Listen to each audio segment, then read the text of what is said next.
The movie starts with Charlie Heller is working privately in his shed until he is greeted by his wife, Sarah. She is headed to London for a conference and says farewell to him before heading off. Later, Charlie arrives at his workplace, the CIA headquarters in Langley. After passing through security, he crosses paths with an old friend, a field agent nicknamed the Bear, whom Charlie once saved. The Bear invites him to lunch and requests help with a technical problem. Charlie is assigned deep within the building, down on level -5, where he works in the decryption and analysis division. Charlie is currently in contact with a mysterious figure known only as Inquilline. They've been exchanging encrypted messages for 5 years, though Charlie still doesn't know where Inquilline is located. As they chat, Inquilline sends him a highly classified file, warning him to open it privately as it could severely compromise the agency. Charlie attempts to extract the data, but his first attempt fails. During lunch, Charlie annoys his co-workers by outsmarting them in a guessing game. His IQ is 170, making him possibly the smartest person in the room. They're even more stunned to learn he's friends with the Bear, widely considered the most dangerous man there. Later, Charlie sneaks into a restricted room and uses a supercomputer to decrypt the file. He uncovers evidence of unauthorized drone strikes in the Middle East covered up as suicide bombings, all ordered by Chief Frank Moore. The attacks resulted in 150 deaths, including French Special Forces and Danish Marines. That evening, at home, Charlie tries to call Sarah, but only reaches her voicemail. The next day, Charlie finds Moore waiting for him at his office. Moore escorts him to the CIA director's office on the 7th floor, where Director O'Brien and Moore delivered devastating news. Sarah was killed during a hostage situation involving 4 armed attackers in London.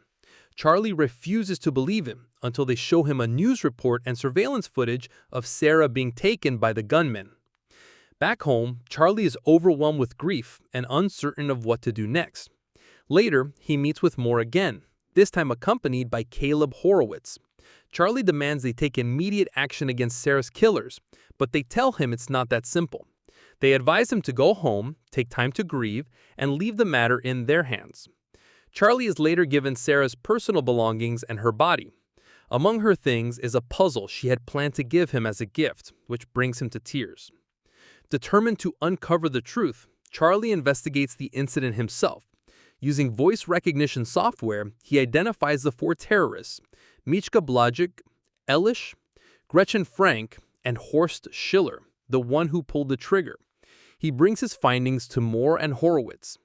Surveillance footage also reveals that Sarah was taken while protecting another woman, volunteering herself in the other's place. Moore and Horowitz admit they're already aware of this and will conduct a full comparison. The next day, Charlie prints the classified documents detailing the unauthorized drone strikes and uses them to threaten Moore and Horowitz. He warns that if anything happens to him, a dead man's switch will automatically release the files to the press. He demands to be trained as a field agent so he can personally hunt down and kill the 4 terrorists responsible for Sarah's death. Moore and Caleb mock him, joking that the only person he could be is a 90-year-old nun. But Charlie is resolute. Playing along, Moore and Caleb agree to his request, assuming he'll give up on his own. In the meantime, they secretly search him for the supposed dead man's switch and consider arranging his death during training. Charlie is sent to Camp Perry, a CIA training facility, where he's picked up by Colonel Henderson. Charlie struggles with physical combat and firearms training, but impresses Henderson with his ability to construct explosives with precision. After the training, Henderson tries to test Charlie's limit by handing him a loaded gun and ordering him to shoot. Charlie refuses. He can't bring himself to kill. Back at headquarters, Moore and Horowitz have insiders digging for the dead man's switch, only to find out it doesn't exist. Charlie was bluffing. With that confirmed, they order Henderson to eliminate him. But by then, Charlie has already escaped the camp. Shortly after, Moore discovers a bug hidden inside a paperclip, planted by Charlie. He realizes too late that Charlie has been listening in on their private conversations the whole time. Charlie travels to Paris and tracks down Gretchen. He locates her apartment and picks the lock to break in. Inside, he discovers documents linking her to a clinic where she receives allergy treatment, along with a hidden firearm in a drawer. Before long, Gretchen returns home with her partner. Charlie narrowly escapes before being seen. Though he has a clear shot at her from a distance, he hesitates, unable to pull the trigger. The following day, Charlie disguises himself as a doctor and infiltrates the clinic. Once inside her treatment room, he locks the door and seals her inside a medical chamber. He stuffs pollen into the airflow tube, causing her to wheeze and suffocate. As she panics, Charlie demands she reveal Schiller's location. When she appears to lose consciousness, he relents and releases her. But instead of collapsing, Gretchen lunges at him and a fight breaks out. She manages to escape into the street, only to be struck by a passing car and killed on the spot. Charlie quickly grabs her phone and flees the scene. Later, Charlie takes a bus to Marseille. However, his use of Gretchen's phone allows Colonel Henderson to track him to a nightclub. Charlie tries to slip away through the crowded club, but Henderson corners him at the bar.